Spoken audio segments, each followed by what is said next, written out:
반갑습니다. 송범석 행정사입니다. 오늘도 저희 카페와 유튜브 게시판에 올려주신 글들 답변 드리면서 영상 촬영하고 있습니다. 먼저 이 영상은 제 개인적인 의견입니다. 더 자세한 답변을 받고 싶으신 분들은 가까운 곳에 있는 변호사 사무소 또는 법무사 사무소, 행정사 사무소를 방문해 주시길 부탁드리겠습니다. 이 영상에 나오는 모든 답변은 무료로 제공해 드리고 있습니다. 최근에 이슈가 하나 있었죠. 을왕리 음주운전 사건 다 뉴스를 보셔서 아실 겁니다. 을왕리 사건에 있어서도 음주운전 방조죄가 문제가 됐습니다. 음주운전 방조죄도 형법 총칙상의 일반 규정에 의해서 처벌이 되고 있는데요. 해당 규정은 형법 제32조 종범의 규정입니다. 여기 보시면 타인의 범죄를 방조한 자는 종범으로 처벌한다 써있죠. 종범의 형은 정범, 그러니까 음주운전자를 정범이라고 하고요. 정범의 형보다 감경한다 라고 써있습니다. 채널 A 뉴스에 따르면 이 방조에 대한 행위 태양이라고 하는데 어떤 모습이란 뜻이에요. 어떻게 해야 이제 방조범이 성립이 되는지 뉴스가 좀 나왔는데요. 그걸 좀 소개를 할게요. 음주를 한 걸 알고도 차 열쇠를 줬거나 음주를 권유, 독려한 뒤 동승했거나 지휘감독 관계에 있는 사람의 음주운전을 방치했거나 음주운전이 예상되는데 술을 제공하면 입건될 수 있다. 뉴스를 보면 적극적으로 이렇게 방조행위를 해야 성립이 된다고 보는데 실무상에서는 사실 그렇지는 않고요.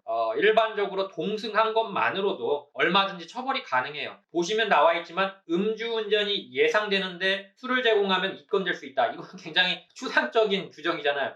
애가 음주운전 할지 안 할지 어떻게 예상을 합니까? 그죠? 사실 그래요. 경찰 간의 재량에 의해서 방조범이 성립되느냐 성립되지 않느냐가 굉장히 많이 갈립니다. 여기 이제 뉴스에 보면은 이런 어떤 구체적인 행위성이 있어야 적용이 된다라고 써 있는데 실무상에는 사실 그렇지 않고요. 다만 고의성이 없는 경우에는 입건을 못해요. 음주운전자가 운전하는 차에 탔는데 소위 꽐라가 된 거죠. 정신이 없어. 깨어나고 보니까 경찰관이 와가지고 조사하고 있고 난 뒷좌석에 이렇게 자고 있고 여기는 어딘가 나는 누군가 이런 일이 있다면은 방조범도 성립이 안 됩니다. 그러면 이제 이렇게 얘기할 수도 있어요. 실수로 잘못한 것도 과실 아니냐 이렇게 얘기할 수 있는데 방조의 처벌 규정에는 과실범 처벌은 못해요. 고의가 내포되지 않으면 처벌이 안 됩니다. 그러나 이거를 악용하면 안 되겠죠. 괜히 또 제가 이거 이야기한 게 아닌가 싶어서 말씀드립니다. 여기까지 방조범 처벌에 대한 실무상 처리에 대해서 제가 말씀을 드렸고 채널 A 뉴스 참고하시면 좋겠습니다. SJDUD님 0.5 면허 정지에 관하여 조언 구합니다. 첫 번째 질문, 초범이고 착한 마일리지 10점 있습니다. 벌금이랑 정지 기간 같은 걸 물어보시는 것 같은데요. 답변을 드렸죠? 착한 마일리지는 음주운전에 해당되지 않습니다. 저번 주에 아마 설명드렸을 거예요. 음주운전 적발 시각과 최종 음주 시각이 가까울수록 음주운전자한테 유리합니다. 상승기 때문에 그래요. 그 다음에 조서 쓸 때 10시부터 소주 반병이라고 말하려고 하는데 걸릴까요? 크게 문제가 없으면 그냥 넘어가 주는 경우가 많아요. 예를 들어 농도가 막 0.236이 나왔는데 소주 한 잔 먹었다고 막 우겨요. 그런 경우는 인정이 안 되겠죠. 소주 2병 마셨다고 할 거를 소주 한 병과 4분의 3 정도로 말했다. 이 마신 술을 갖다가 막 세면서 마시는 게 아니기 때문에 움직인 거리하고 마신 술의 양과 술을 마신 시각, 그것들은 위드마크 공식이라든지 특별한 경우가 아니면 거의 큰 관계가 없어요. 그 다음에 벌금은 400만 원 정도 나올 것 같고 100일 정지, 그리고 음주운전으로 적발된 차량은 항상 단속 대상이 될 수가 있어요. 그래서 절대로 무면허 운전을 하지 않으시길 바랍니다.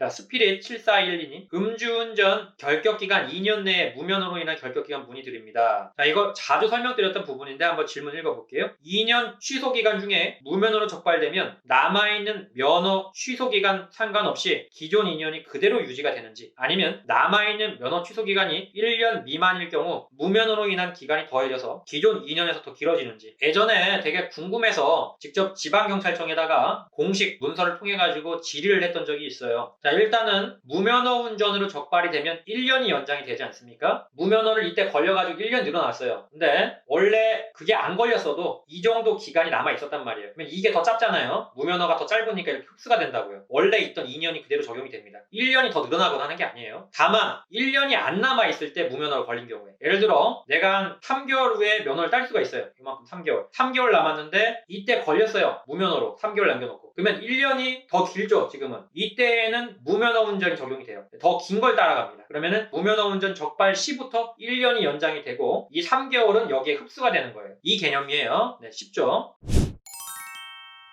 자, 영주님께서는 경찰이 무면허 운전자를 어떻게 단속하느냐, 이건 제가 말씀드렸지만 알려주는 데가 없습니다. 지방경찰청에 물어봐도 그거는 범법행위를 알려주는 거라 알려줄 수가 없다고 하고, 그 다음에 제가 아는 모든 교통경찰관에게 물어봐도 제대로 아는 사람이 없어요. 무면허 운전 시스템이 어떻게 가동되는지는 아무도 몰라요. 지금 그냥 그 시스템을 운영하고 있는 몇몇 분들만 알고 있는 것 같습니다. 제가 볼 때에는.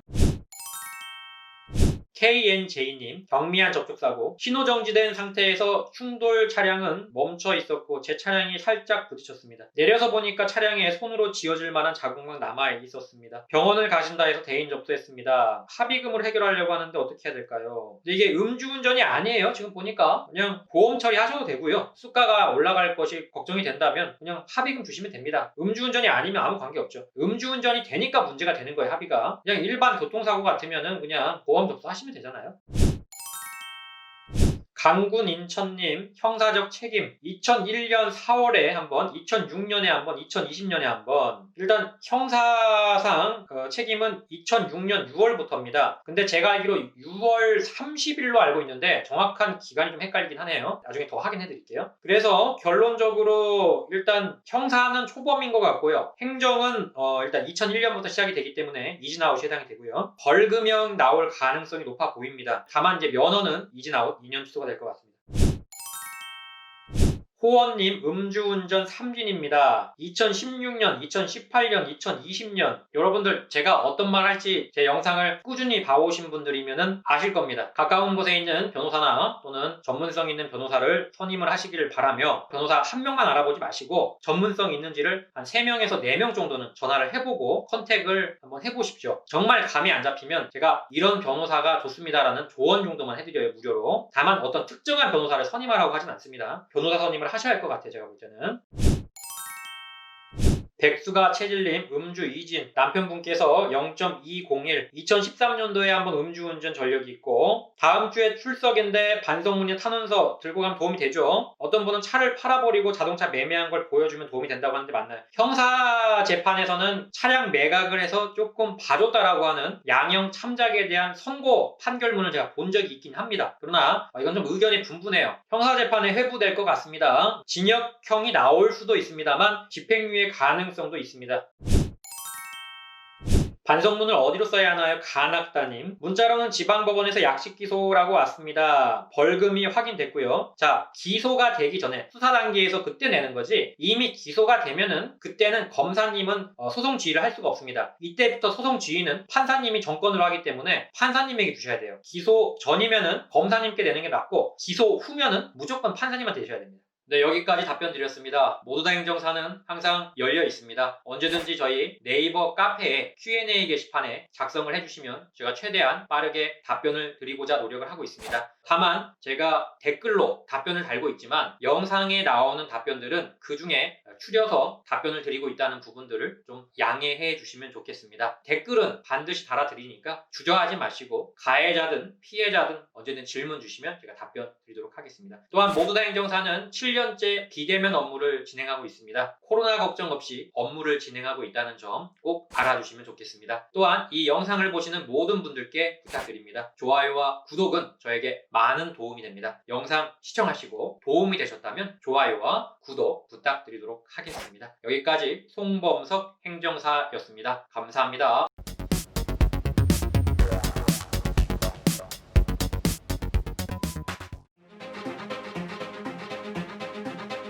모두 다 감옥 보낼 수는 없는 거 아닙니까? 이 중에서 경중을 따져서 억울하거나 또는 경미하신 분들은 한 번 더 기회를 줘야 되지 않을까요? 음주운전은 절대로 해서는 안 되는 행동입니다. 마땅히 처벌을 받아야 할 죄입니다. 그러나 죄라는 건 경중을 따져야 합니다. 참작할 만한 점이 있거나 억울한 사연이 있다면 다시 한번 면허를 회복할 기회를 줘야 한다고 저는 감히 생각합니다. 다시 모두를 소중한 우리 이웃으로. 저는 모두 다 행정사입니다.